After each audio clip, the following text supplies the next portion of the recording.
Good evening, Professor. My name is Mukunchar Kumar, student number 8789277. This is my Viva recording for FIN331 final report. So I'm going to proceed point by point and explain what I did in the report, and I hope it demonstrates my capacity across all the points mentioned in the rubrics. So to begin with, the first part was about a digital solution for banking problems, and my solution was first of all, I'll explain the problem. The problem that I seek to explore was the fact that there is no way to monitor.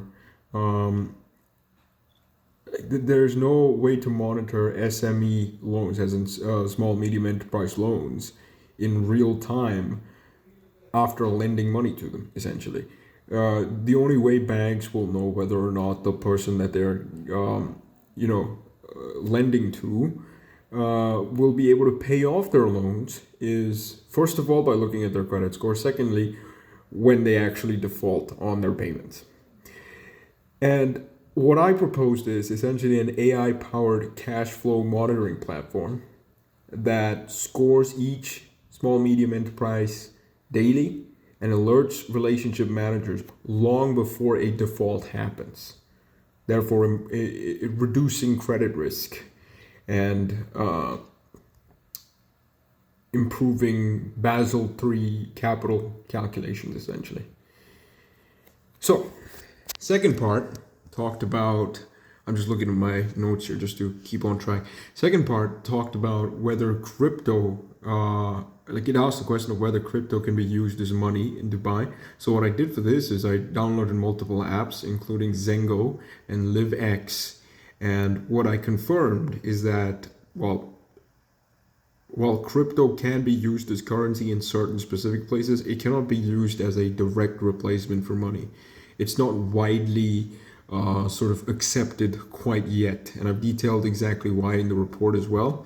I also looked at Bitcoin's volatility and the fact that it's above 25% annually, and the fact that Bitcoin is the most sort of popular form of cryptocurrency. I think it should be pretty evidently clear that something as volatile as Bitcoin cannot be used, at least not in the current day, as currency. And it has no government backing. It has limited acceptance, even despite the hype on social media, and very high price swings. And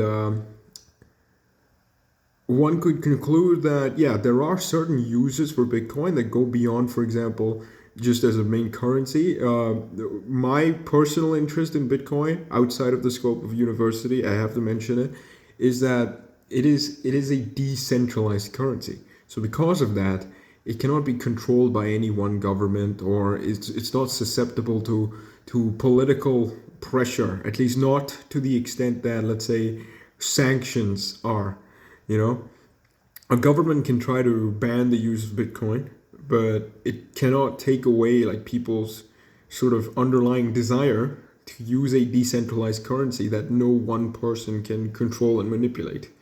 The federal government can print as much money as they want. They cannot print more Bitcoins. There's only a certain number of Bitcoins. But I'm going on a tangent, excuse me. So anyways, moving on to part 3 of the report, I showed how money laundering and sanctions events affect Bitcoin's risk. I ran CAPM regressions in this app called eViews across multiple events. The Binance settlement, the Tornado Cash sanction, and the Bitfinex arrest, which I, again, detailed everything in the report. And in part 4, I compared CBDC stablecoins and tokenized deposits. I looked at the CBDCs of multiple countries, and there are even screenshots in the appendices about the extent to which CBDCs are adopted in each country across the globe, whether they're in the testing stage, whether they're doing a pilot program, whether they are fully adopted. Surprisingly, the most adopted, widely adopted across a particular country based on percentage of adoption, the most widely adopted CBDC is actually the e-Naira, which is the Nigerian CBDC. But even still, less than 1% of people actually use it. What I've demonstrated in that is that it's not enough that you just launch something. People have to trust it. I looked at, again, I also looked at the benefit of CBDCs over, like, let's say something like Bitcoin, because CBDCs are government backed. And historically, government backed, while governments are not to be fully trusted, I get that. Government backed usually means that there is a larger degree of stability to it. And yeah, that's basically the conclusion of my report. I have detailed everything that I've just mentioned in the report, and all the information from my various researches and my regression studies, things like that, done on eViews. All the screenshots are in the appendices. I hope you enjoy it. Thank you very, very much for your time, Professor. I hope you have a good evening or morning whenever you're reading this. Thank you.